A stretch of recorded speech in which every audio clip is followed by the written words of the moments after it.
Hello students, आज हम पढ़ेंगे फुल वेव रेक्टिफायर पूर्ण तरंग दृष्टिकारी। हमारा जो हाफ वेव रेक्टिफायर होता है उसके अंदर क्या होता है कि जो हमारा इनपुट होगा उसकी जो हाफ वेव होगी यानी हमारी जो हाफ साइकिल होती है उसी का क्या हो पाता है, रेक्टिफिकेशन हो पाता है। ठीक है, यानी रेक्टिफिकेशन के काम में सिर्फ हमारी हाफ साइकिल जो पॉजिटिव हाफ साइकिल होती है वही काम आ पाती है। ठीक है, तो उसकी दक्षता भी क्या होगी, एफिशिएंसी भी कम होगी हमारे हाफ वेव रेक्टिफायर की। तो उसकी जगह अब हम फुल वेव रेक्टिफायर को यूज लेते हैं, क्योंकि हमारे पास में हाफ वेव रेक्टिफायर के अंदर क्या होता है कि एक डायोड होता है। ठीक है, और हमें पता है कि जब डायोड फॉरवर्ड बायस में होगा तभी करंट फ्लो करेगा। तो इसकी वजह से हाफ वेव रेक्टिफायर के अंदर सिर्फ हाफ वेव का ही रेक्टिफिकेशन हो पाता है। तो जो हमारा फुल वेव रेक्टिफायर होता है, फुल वेव रेक्टिफायर के अंदर क्या होगा कि हम दो पीएन संधि डायोड को यूज करते हैं और उन दोनों डायोड से दोनों जो हमारी साइकिल होंगी या हम कह सकते हैं कि जो हमारी फुल वेव होगी उसका रेक्टिफिकेशन हो सकता है। ठीक है, और इस कारण क्या होगा कि जो हमारा फुल वेव रेक्टिफायर है इसकी एफिशिएंसी भी ज्यादा होगी। ठीक है, तो आज हम फुल वेव रेक्टिफायर की जो प्रोसेस होती है उसको पढ़ेंगे। तो यहाँ पर अपने पास में ये फुल वेव रेक्टिफायर का डायग्राम है। इसके अंदर ये हमारा क्या है, ट्रांसफॉर्मर है। ट्रांसफॉर्मर का क्या काम होता है कि ये स्टेप अप या स्टेप डाउन करता है, ठीक है, वोल्टेज को। और ये हमारा जो इनपुट होगा वो क्या होता है, क्या है, प्रत्यावर्ती है, अल्टरनेटिंग है। ठीक है, और यहाँ से अपने पास में ये इसकी प्राइमरी कॉइल है और ये इसकी सेकेंडरी कॉइल है। और हम जानते हैं कि जो ट्रांसफॉर्मर का प्रिंसिपल है वो म्यूचुअल इंडक्शन होता है। तो यदि यहाँ पर हमने जो इनपुट दिया है वो हमारा VI होगा, तो ट्रांसफॉर्मर की जो सेकेंडरी कॉइल है वहां पर क्या होगा, वहां पर प्रेरित होगा। ठीक है, VS वोल्टता वहां प्रेरित होगी। ठीक है, उसके बाद में यहाँ पर आप देख सकते हैं कि हमारे पास दो डायोड है, एक D1 डायोड है और एक D2 डायोड है। ठीक है, और इस ट्रांसफॉर्मर के अंदर हम क्या करते हैं, सेंटर टेपिंग करते हैं। ठीक है, इसको हम बोलते हैं सेंटर टेप्ड। ठीक है,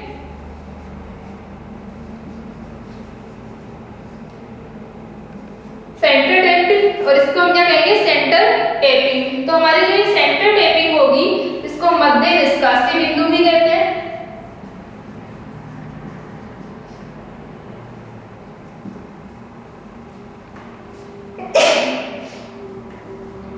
मध्य निष्कासी बिंदु।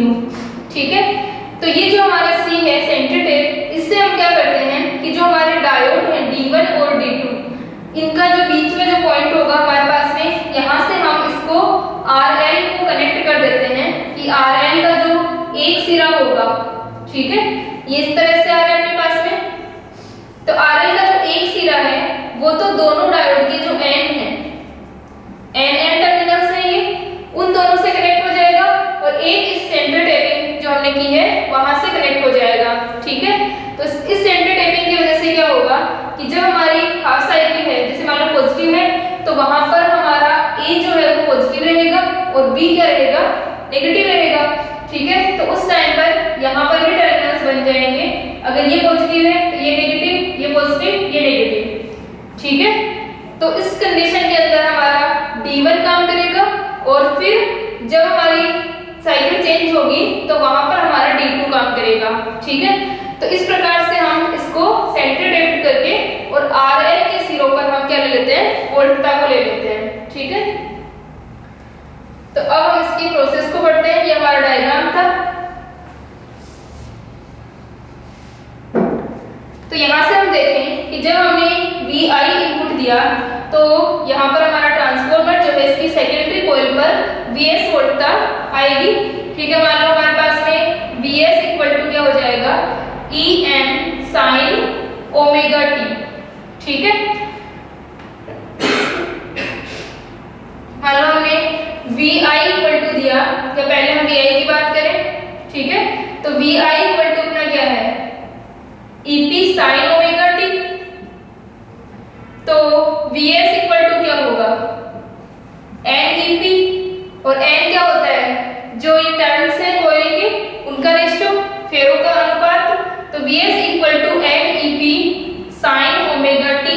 हो जाएगी, वोल्टता यहाँ प्रेरित हो जाएगी।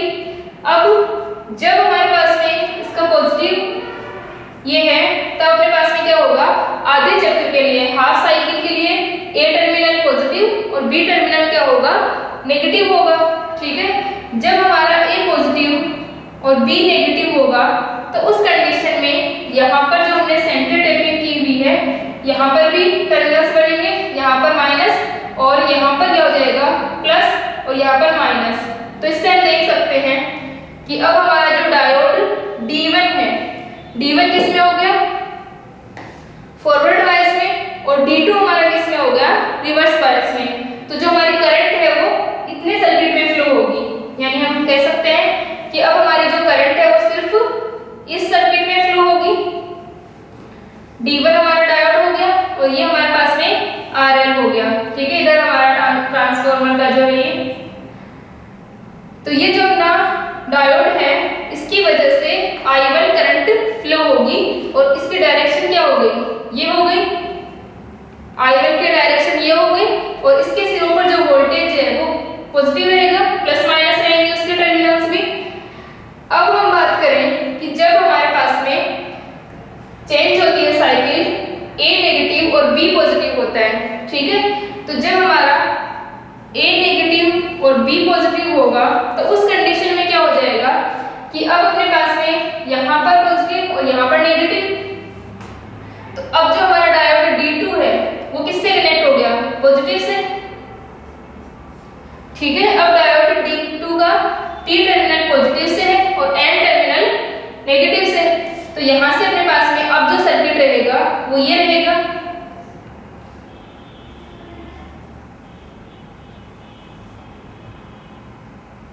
ये हमारा जो बीच का C पॉइंट है वो है। ठीक है, इस टर्मिनल को हम थोड़ा सा सीधा कर दें मान लो, तो हम इसको इस तरह से ही बना सकते हैं।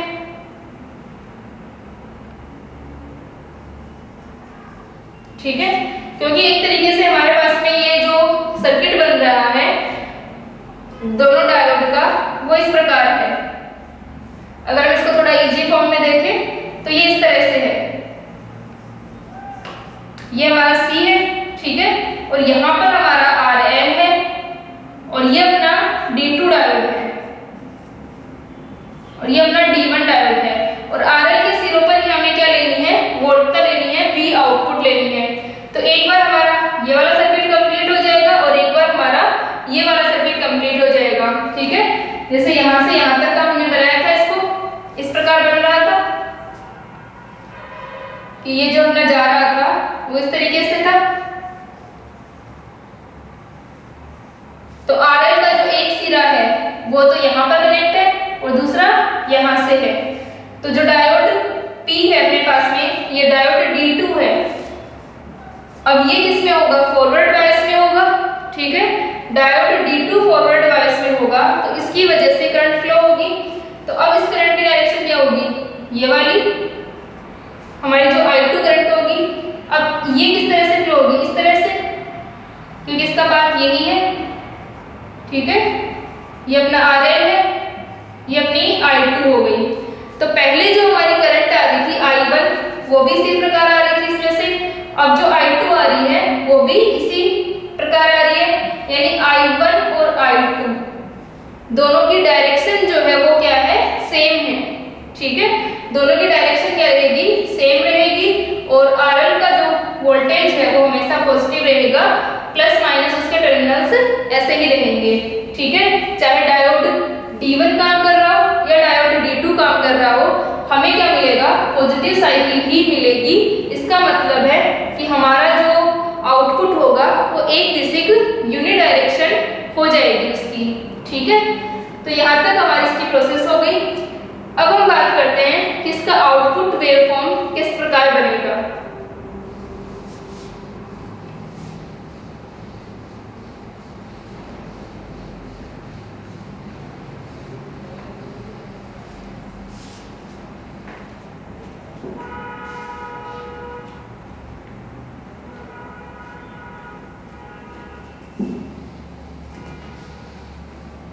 अब हमारे पास में एक और चीज इसके अंदर कि जब हम इसमें सेंटर टैपिंग कर रहे हैं तो दोनों डायोड पर जो हमें वोल्टता प्राप्त होगी टोटल जो हमारी E S sign omega T है इसकी क्या रहेगी, हाफ रहेगी, और इसको हम लिख सकते हैं E M sine omega t. ठीक है, तो ये हमारे पास में दोनों डायोड पर आरोपित वोल्टता होगी। अब हम बात करें इसके आउटपुट वेवफॉर्म की। तो जो हमारा आउटपुट वेवफॉर्म होगा वो किस प्रकार होगा, वी आउटपुट पहले हम निकाल रहे हैं D1 डायोड से। तो D1 डायोड से हमारा आउटपुट हमें क्या मिलता है, तो जब हम D1 डायोड की बात करेंगे तो ये वाली हमें मिल जाएगी। ठीक है, ये वाला पार्ट नहीं होगा, ये वाला होगा। ठीक है, फिर अपने पास में थर्ड ये वाला होगा। तो ये हमारी वेवफॉर्म हो गई D1 डायोड की वजह से।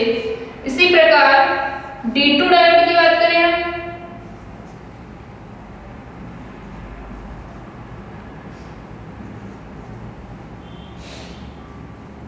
तो D2 डायोड की वजह से जब अपना ये नेगेटिव वाला है, लेकिन RL पर जो करंट जाएगी वो इसी डायरेक्शन से होकर जाएगी, यानी I1 भी इधर ही आएगी और I2 भी इधर ही आएगी। ठीक है, दोनों ही क्या आएंगी, इसी डायरेक्शन से आएंगी। तो जो वोल्टेज रहेगा वो प्लस माइनस हमेशा ऐसा ही रहेगा। ठीक है, यानी ये वाली वैल्यू भी हमें पॉजिटिव के अंदर ही मिलेगी। तो इस प्रकार अपने पास में आ जाएगा, ये जो इसके अंदर मिसिंग थी वो हमें यहाँ मिल जाएगी, इसके अंदर जो मिसिंग थी वो हमें यहाँ मिल जाएगी। ठीक है, तो ये अपने पास में क्या आ गया,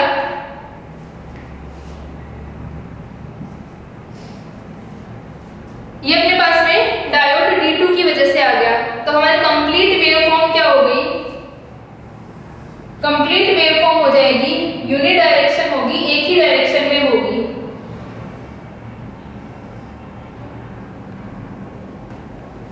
ठीक है, तो यहाँ पर अपने पास में हमारी जो वेवफॉर्म है वो इस प्रकार होगी।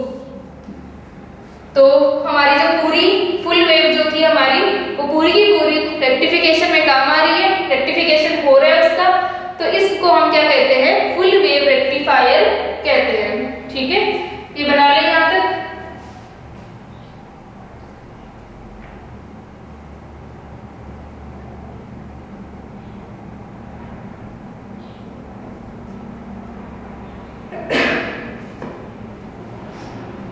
अब यहाँ पर भी हम वापस से करंट की वैल्यू लिखें, I1 और I2 की, और जो हमारा प्रतिरोध होगा R वो क्या हो जाएगा, RS प्लस RF। यहाँ पर दो आएंगे अपने पास में, और एक क्या आ जाएगा, RL आ जाएगा। ठीक है, तो हम इसके अंदर करंट की वैल्यू लिखते हैं I1 और I2।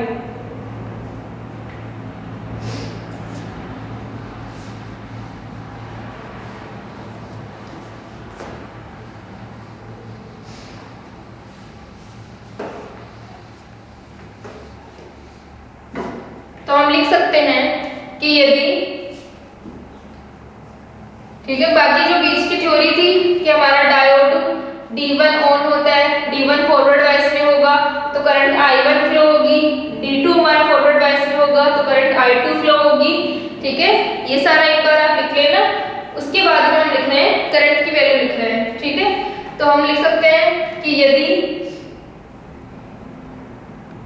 ट्रांसफॉर्मर की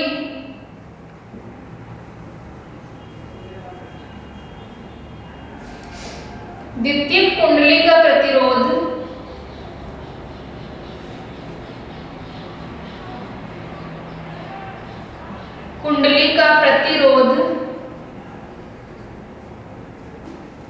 RS तथा अग्र बायसित या अग्र बायस में, फॉरवर्ड बायस में डायोड का प्रतिरोध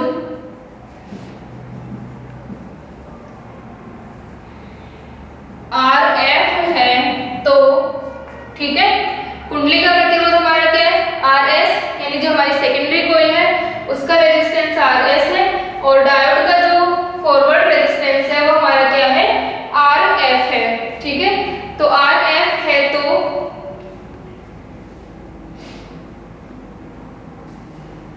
तो यहां से अपने पास में क्या आ जाएगा,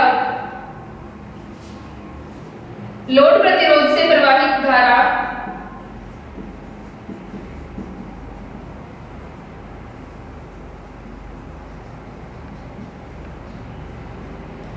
लोड प्रतिरोध से प्रवाहित धारा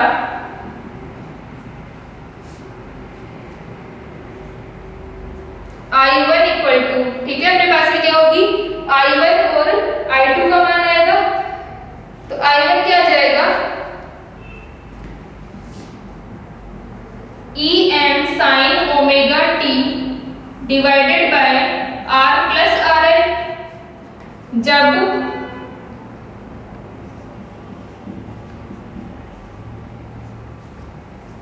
t हमारा क्या है, 0 से t/2 है, और I2 का मान क्या रहेगा, 0 रहेगा, ठीक है। इसी प्रकार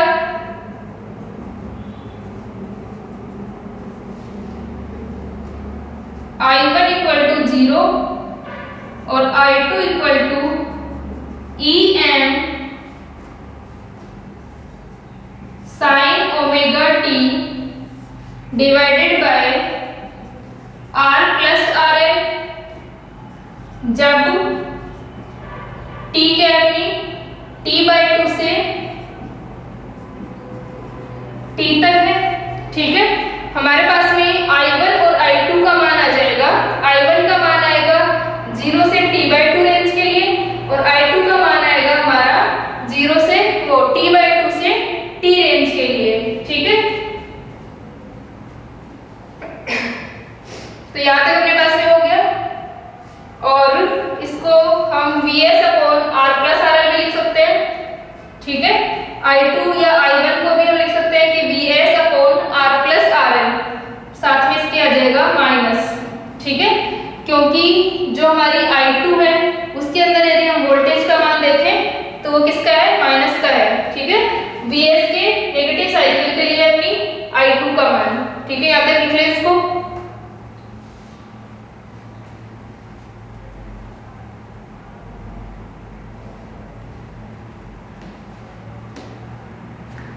ठीक है, और EM हमारे क्या है, EM साइन ओमेगा t जो अपने पास है वैल्यू है, वो डायोड पर वोल्टेज होगा, और EM हमारा जो अल्टरनेटिंग जो वोल्टेज हमने यूज लिया है उसकी मैक्सिमम वैल्यू है, ठीक है। तो यहां से अपने पास में क्या आ गया, अतः I1 पहले लिख सकते हैं, अतः जब 0 से t/2 है तो I1 equal to IM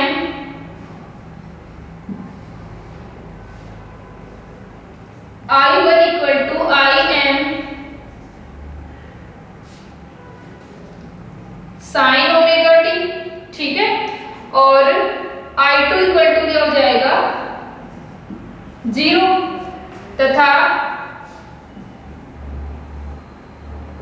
t/2 से कैपिटल T, तो I2 इक्वल टू हो जाएगा IM साइन ओमेगा t, ठीक है, और I1 क्या रहेगा इस कंडीशन में 0, और I2 इक्वल टू माइनस का IM साइन ओमेगा t, ठीक है।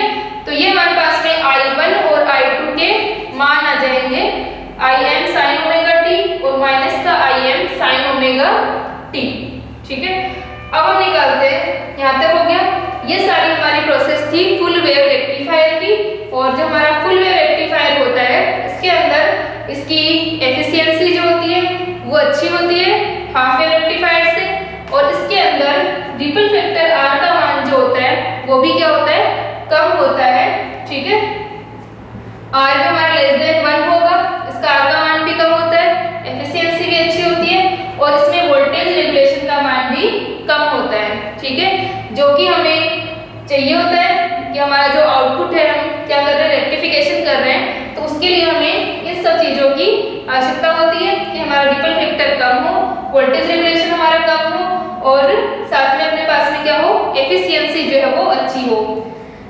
तो इस प्रकार हाफ वेव रेक्टिफायर की जगह क्या कर सकते हैं, फुल वेव रेक्टिफायर को काम ले सकते हैं। तो यहाँ तक हो गया। अब हम निकालते हैं एवरेज वैल्यू या डीसी वैल्यू निकालते हैं करंट और वोल्टेज की। ठीक है, तो हम लिखते हैं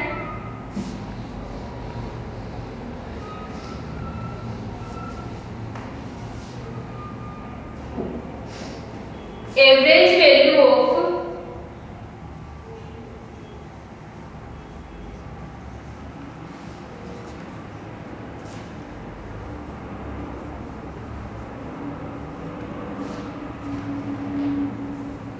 पल्सेटिंग करंट और वोल्टेज।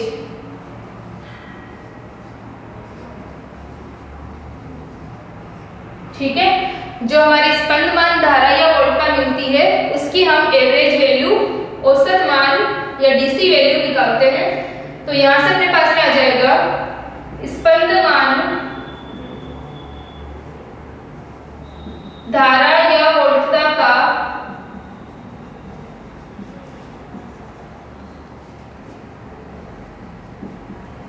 औसत मान। ठीक है, तो स्पंदमान धारा या वोल्टता का औसत मान।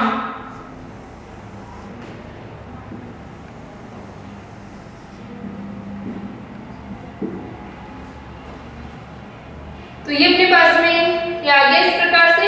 ठीक है, तो इसका फॉर्मूला क्या होता था, IDC इक्वल टू, ठीक है, जो हमारी एवरेज वैल्यू है इसको हम क्या कहते थे, IDC।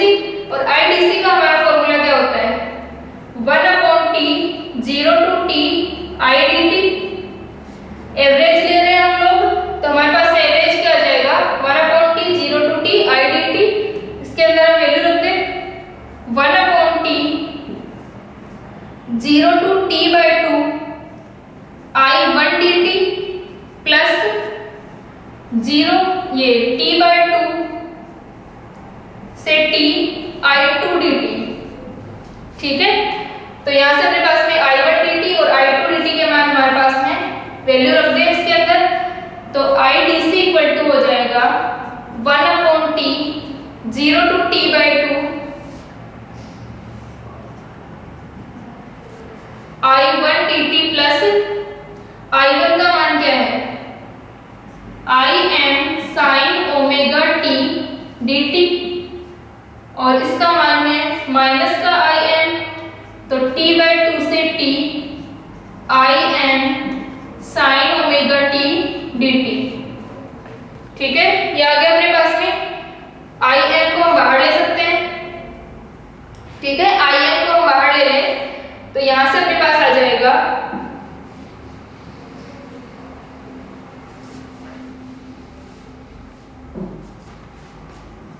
IDC equal to, Im को हमने बाहर ले लिया, Im/T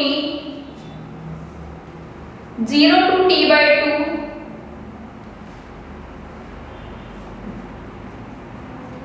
sin omega t dt plus minus है, ठीक है, T/2 से T sin omega t dt। अब हमें क्या करना है, इसका इंटीग्रेशन करना है sin ओमेगा t dt का। ठीक है, जिस प्रकार हमने पहले हाफ वेव रेक्टिफायर के लिए सोल्व किया था वैसे यहाँ पे कर लेंगे। ठीक है, तो यहाँ से अपने पास आ जाएगा IDC equal to Im/T sin omega t का cos omega t limit 0 to T/2 minus sin omega t, और अपॉन में क्या आ जाएगा ओमेगा, और फिर sin omega t dt cos omega t upon omega T/2 से T। ठीक है, ये हमारी लिमिट्स हो जाएंगी इसकी 0 to T/2 और ये भी T/2 से T। इसके अंदर लिमिट रख के हम इसको सॉल्व कर लेंगे।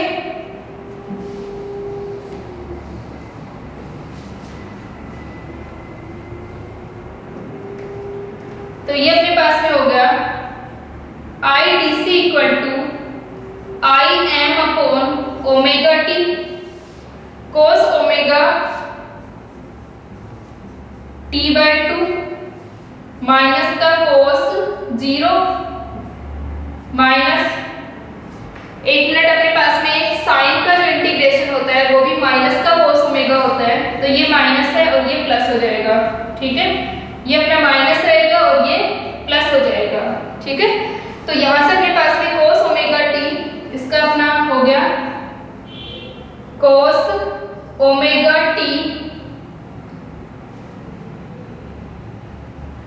माइनस का cos ओमेगा t बाय 2। ठीक है, यह आ जाएगा अपने पास में लिमिट ओमेगा t बाय 2 0 और cos ओमेगा t माइनस का cos ओमेगा t बाय 2। ठीक है, यहाँ तक लिख ले। इसको फिर हम आगे सॉल्व कर लेते हैं, इसका मान रख देंगे। ठीक है, ओमेगा t इक्वल टू अपना क्या है 2 पाई है।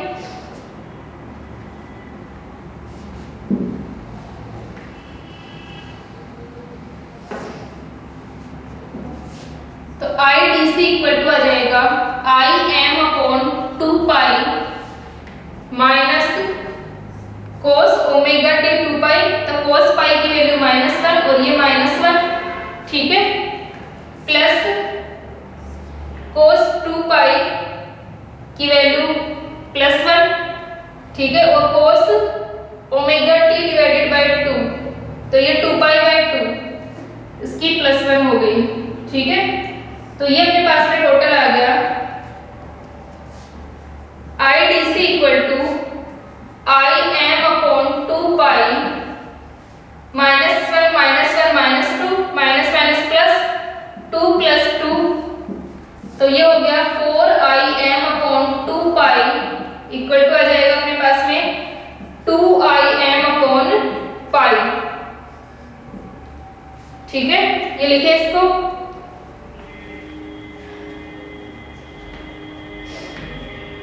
ठीक है, तो अपने पास में IDC का मान आ गया 2 IM अपॉन पाई।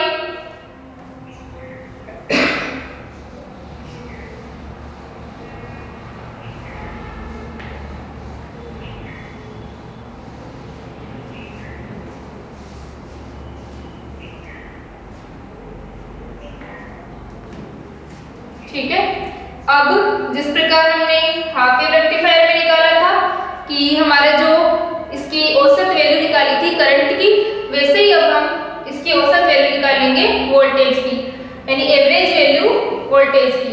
ठीक है, तो क्या हो जाएगा, लोड प्रतिरोध जो हमारा लोड रेजिस्टेंस है, लोड प्रतिरोध RL पर औसत वोल्टता। ठीक है, तो लोड प्रतिरोध RL पर औसत वोल्टता का मान आ जाएगा, यहां से अपने पास में आ गया 2 IM अपॉन पाई है। EDC इक्वल टू क्या होगा IDC इंटू RL, तो IDC का मान हमारे पास क्या है 2 IM upon pi into RL, तो ये बन जाएगा 2 IM का मान क्या था, IM का मान क्या था अपने पास में EM upon R plus RL, ये हो गया पाई इंटू RL। ठीक है, ये अपने पास में आ गया EDC का मान, तो EDC equal to 2 EM RL upon pi R plus RL। ठीक है, ये अपना EDC का मान हो गया एवरेज वैल्यू, और ये हमारी हो गई IDC।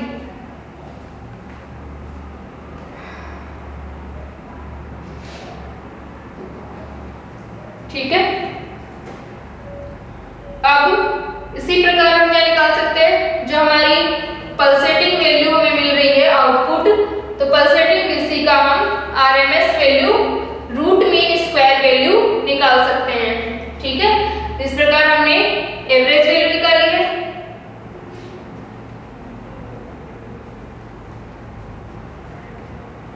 ठीक है, इसको लिख लें यहाँ तक।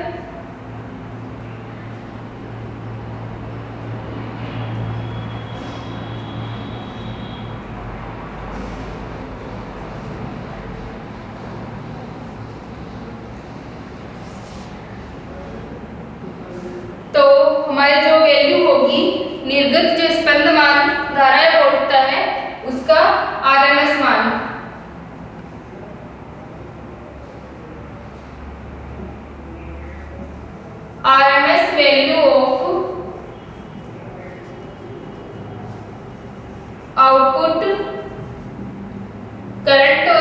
वोल्टेज,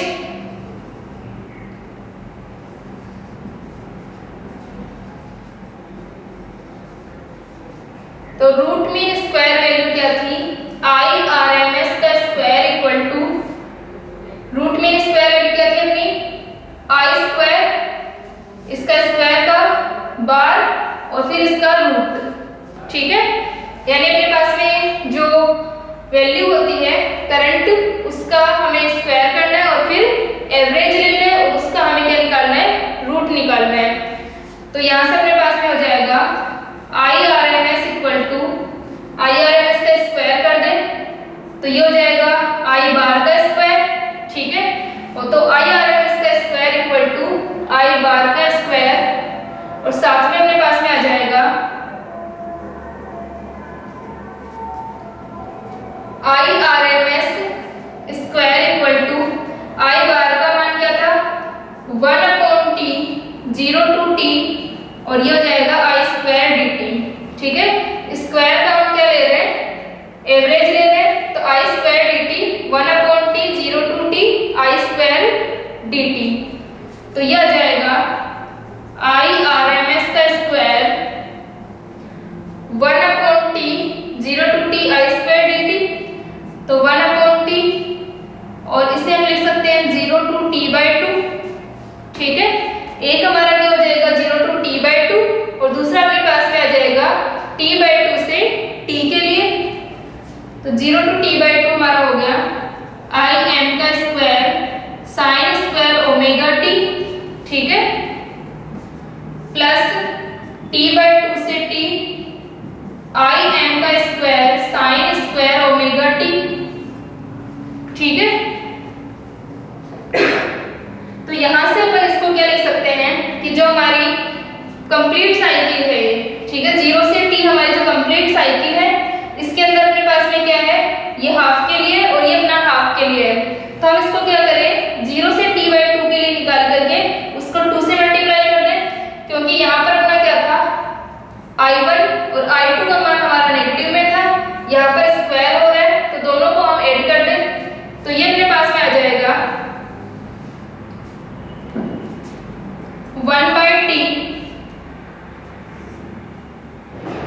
2 into 0 से t/2 Im का square sine square omega t dt। ठीक है, ये भी अपने पास में sine square omega t dt हो जाएगा। ठीक है, यहाँ तक लिख ले इसको, फिर हम साइन स्क्वायर का फॉर्मूला यूज करते हैं।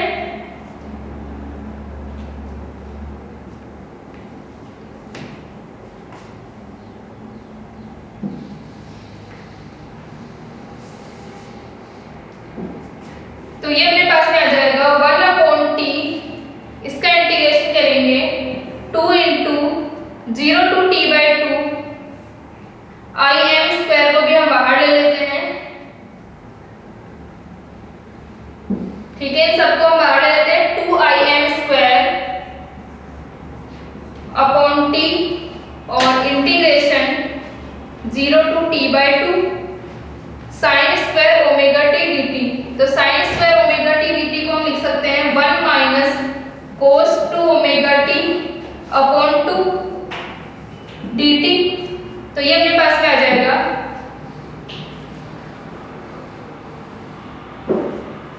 2Im square upon t 0 to t/2 1 minus cos 2 omega t upon 2। तो इस 2 को बाहर ले लेंगे, अंदर बच जाएगा 1 minus cos 2 omega t dt। ठीक है, और इसकी जगह 2 से 2 कैंसिल हो जाएगा तो यहाँ पर अपने पास आ गया Im स्क्वायर अपॉन t और 1 का इंटीग्रेशन करेंगे तो t हो जाएगा, यहाँ से लिमिट 0 to t/2 है। cos 2 ओमेगा t का इंटीग्रेशन क्या हो जाएगा sin 2 ओमेगा t अपॉन में आ जाएगा 2 ओमेगा, लिमिट हो जाएगी 0 to t/2। ठीक है, इसको सॉल्व करेंगे तो Im स्क्वायर अपॉन t, ये अपना t/2 रह जाएगा, t/2 minus 0 sin 2 omega t upon 2 omega, ठीक है, इसका 1 अपॉन 2 ओमेगा हम बाहर रख लेंगे और sin 2 ओमेगा t, तो sin 2 ओमेगा t बाई 2, 2 से 2 कैंसिल, ठीक है, और माइनस का sin 0, ठीक है, तो ओमेगा t हमारा क्या है 2 पाई है, ठीक है, और यहाँ से अपने पास में क्या आ गया, इसकी जो वैल्यू होगी अपने पास में sin 2 omega t, omega t अपना क्या है 2 पाई है और sin 0 हमारा क्या होता है 0 होता है, ठीक है, यहाँ तक लिख लें इसको, फिर हम इसको आगे सॉल्व करते हैं।